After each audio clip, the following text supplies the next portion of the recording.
Peter. I want to get right to the important stuff. How's your dog?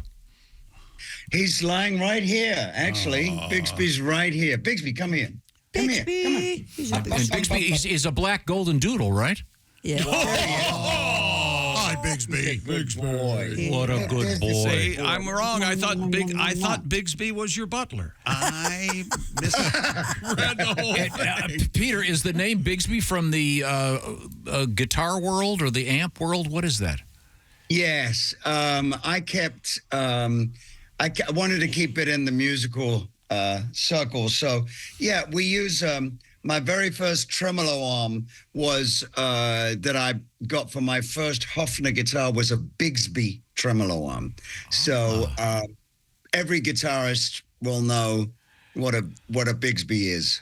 Yeah, it's a great name for a dog, too. Yes. And is your dog officially a helper animal? Yes, he's a service dog. He's been in training over the last 2 years. He's going to graduate this year. It's a lot of stuff he has to learn, and so yeah, but he's the chillest dog you'd ever wish. You know, if you ever do the Frampton thing in front of him, does it scare him? If you go, please hand me a bone. you know, I have this great picture that I posted on IG that someone took at the Francois, one of our crew, took at the rehearsal hall, and it's me playing and him sitting like 10 foot in front of me, like his master's voice, you know, like the picture thing. It's great. So I could see this whole interview is going to be about my dog. No. So now when does he sleep? Don't mind. Sure. We could ask all the other dumb questions. Which song did you have to replace the guitar on? And Frampton comes alive. We know all that. And we've got bad news for you, Peter. Both Tom and I have listened to your audiobook, Do You Feel Like I Do, since we talked to you last. And so we feel like we really know you up close and personal. So, no, it's a great book, actually. Oh, it's really wonderful. And I guess two important things. Mr. Frampton is going on tour again. Thank God. We are so happy about that. And nominated for the Rock and Roll Hall of Fame, a sure winner. We've been asking people to vote every day. Go to the Rock and Roll Hall of Fame website. Vote for Mr. Frampton. Thank you so much. Obviously, well-deserved. I think it shocked a lot of people that you weren't already in. It was like, what? Wow. I do have a couple questions about the tour, Peter. Are you still doing the George Harrison tribute? Is that still part of your show? We still do that at the end. Yeah, that's always the last song to say goodnight. Yeah. And I was wondering, earlier in your career, you were a session guy, and you did a ton of stuff with George Harrison. What other artists would we know of that you were sort of secretly playing in the studio with? Anybody would? Well, I did. I came in for one solo on John Entwistle's Whistle Rhymes album, which was his first solo record from The Who. And I ended up playing on the whole album, which was wonderful because I've always been a huge Who and John and everyone in the band fan. And then, after I did work with George, that's when I got a call from Harry Nilsson. Oh, wow. And he was the loveliest man, I have to say. He was so sweet with me. So, and I ended up, George had told him, and he said, get Peter. So, Harry called me up, and we did the Son of Schmilson album, and I'm on the whole record. So it was so much fun. I've done tons of work with Johnny Hallyday in France too. The French Elvis. Sure. Rest in peace. He was again. I've worked for some lovely people. You know, some really nice artists. Not only great talent, but really nice people. And we should point out, Peter is dealing in a very positive manner with a. I guess is the word disease. I don't want to. Yeah, it's a disease. And can you give us the quick update? It looks like you're doing fine. No, I'm doing great. I'm surprised how well I'm doing and thrilled at the same time, obviously, because yes, it is affecting my body. and my muscles in my arms and legs and hands. But it's so weird when I sit down. I can't. Walking is a pain, obviously, and I sit down to play now. But when I pick up a guitar, because these hands have been doing this for 60 plus years, well, actually 60 plus years, they know what to do. So if I got one finger left, I'll still be playing, Yeah, Django did it with a couple missing, I think. He only had two, so yeah. Peter Frampton is our guest. And Peter, I heard you say sometimes you slow things down a little bit, but I believe your words were fewer notes, more soul. Well, that's what I'm hoping for. Yes, hoping what comes across. But our rehearsals have been going for the last 2 weeks. Well, we're almost at the end. And it's just a joy to play guitar with these amazing musicians. And it forces me to rise to the occasion every day. And that's the same. And then I've not only got my band on tour who push me and are so supportive. I've got an audience full of very supportive people too, because most people know what I'm dealing with. And they're not, hopefully they're not coming to, oh, I hope he's as good as he used to be. Well, let me tell you, I am. Now, I know that you are, as part of your therapy for what you're dealing with, I know that you're working out a lot. Yes. And so when you work out, do you have music playing, and if so, who? No, I can't. The thing with having music on while I'm doing something else like that is that I wouldn't hear my trainer, because I would be dissecting the bass drum sound on what I'm listening to. Yeah. So I can't. It's weird. And when I'm driving, I don't listen that much as I'm moving. If I stop, I listen to something.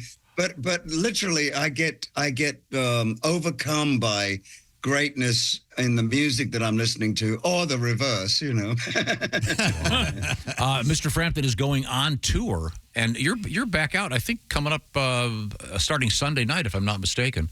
That's correct. Greensboro, North Carolina. And look for Peter out there on the road with a great band. And I saw a few years back, and you had not lost a step, although, as you pointed out, you are sitting, which is cool. Yeah. The last time I saw B.B. King, it was at one of Eric's special extravaganzas. I think it was the one in Dallas or Madison Square. I forget which one it was. And Eric brought up Mr. King, who sat down, and then Eric and the rest of the guys up front sat down as well.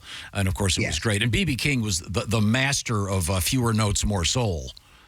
Absolutely. And we were very lucky to have him on our guitar circus.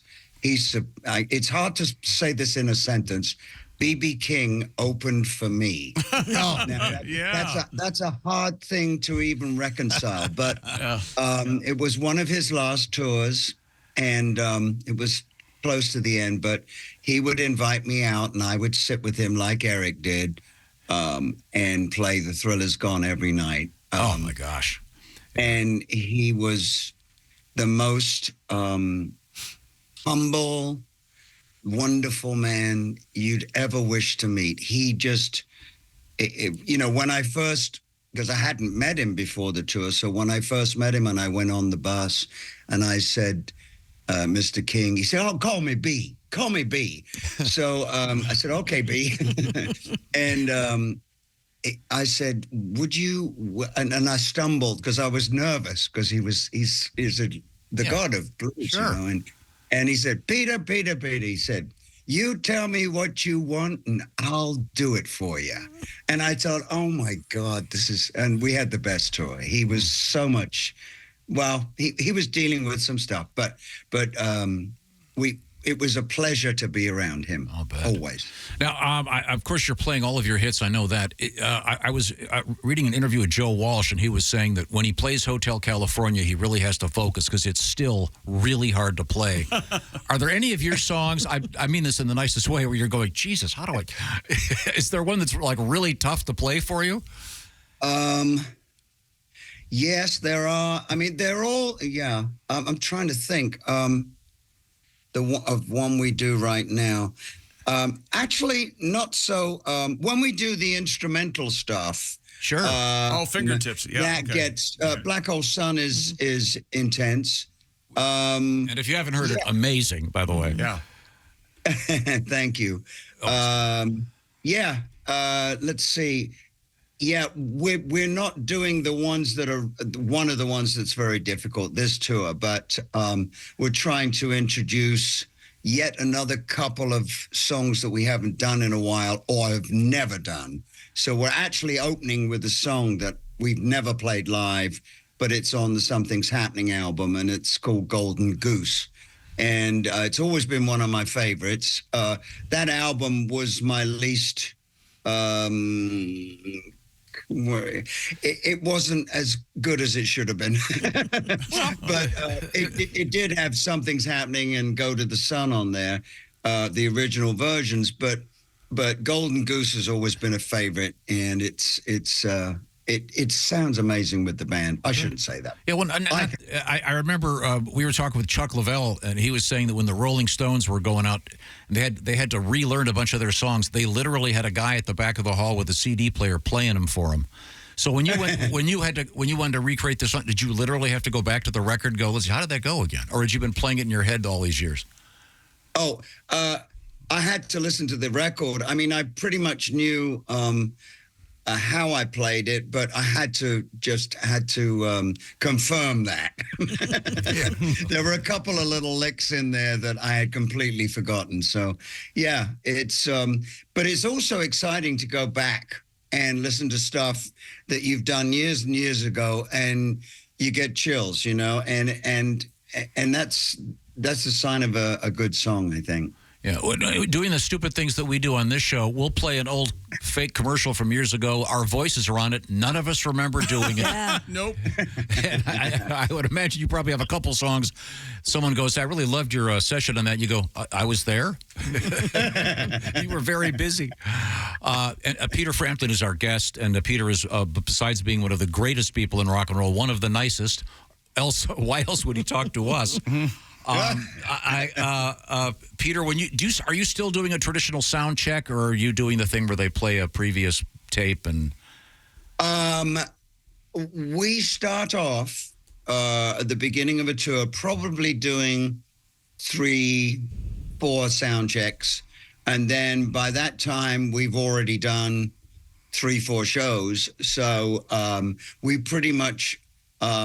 When we leave the rehearsal hall, it's pretty much down, but everything changes when you play live. It's different, you know. So, but no, we don't like doing sound checks once we've got it down, because we want it to be the first take every night for the audience. Yeah. Do you ever screw around and play cover songs, or screw up the lyrics to some of your classics just to keep your sanity? Screw up the lyrics all the time. I don't mean during the show, sir. No, yeah, I mean, but now, of course, we got this the scrolling prompter, like you know, like a newscaster. We've all got those now. So, but that if you look away and you start to rely on the prompter, it's like. I think your audience knows the lyrics to quite a few of the songs. They can always help. They can always help you out. Fill it in, yeah. One last question. Your dad was an artist, and I remember asking you once if you had any of his art. And didn't you say that you had one of his ties still? Am I getting this right? A necktie? I have a sweater of his. That he would always wear. We tried to make him stop wearing it and wear something different, because he had loads of sweaters, but he just wanted to wear this one sweater. So that's the one I took. But when I was up for an award and I did an acceptance speech. I did say, we just lost Dad at the time, and I did say, Dad, I wore a tie. The last time I wore a tie was when I was at school, and I wore the tie. And I just spoke to him, and I said, see, Dad, I wore the tie. I won. Peter Frampton. One of the funniest things I've ever heard Peter Frampton say is his favorite Humble Pie album is the first one he wasn't on. It is true, though. I love that album. Hey, look, I got my favorites that I was on. I hope so. Yeah, and I always love Rockin' the Film, or one of the classics, and a bunch of versions of that. They're almost all those concerts are now available out there in the world. Well, Peter, can't wait to see you. Be sure to look for Mr. Frampton on the tour schedule, and you can vote for him. Rockhall.com. Tell him how is it? Rockhall.com/vote. Okay. And you can do it every day. And apologize to Bigsby. We really wanted to talk to him. Yeah. Okay, well, yeah, he's sleeping right now. And I did want to say, Christy, you know, congratulations again, you know, because I did congratulate you on the marriage. Oh, but, thank you. You know, I was free at the time, so you know, I never got a call. Timing. From, Peter, if you had any idea, kidding or not, what you've just done. You know, it's been under a year. I think I can get divorced pretty quickly. If I read the book carefully enough, I know the score is Christy 4, Peter 3. Hey, I'm in there with 3. We can go to Vegas, do it all. You can get divorced and we can get married at the same time. There you go. Mr. Frampton, you remain the best. I'm blushing. Look forward to April 22nd, Mr. Frampton's birthday. Yes. That's right. And Tom Griswold's birthday. And Jack Nicholson, the big three. Thank you, Mr. Frampton. Thank you, Peter. We'll see you on the road. Always a pleasure. My God. Bye.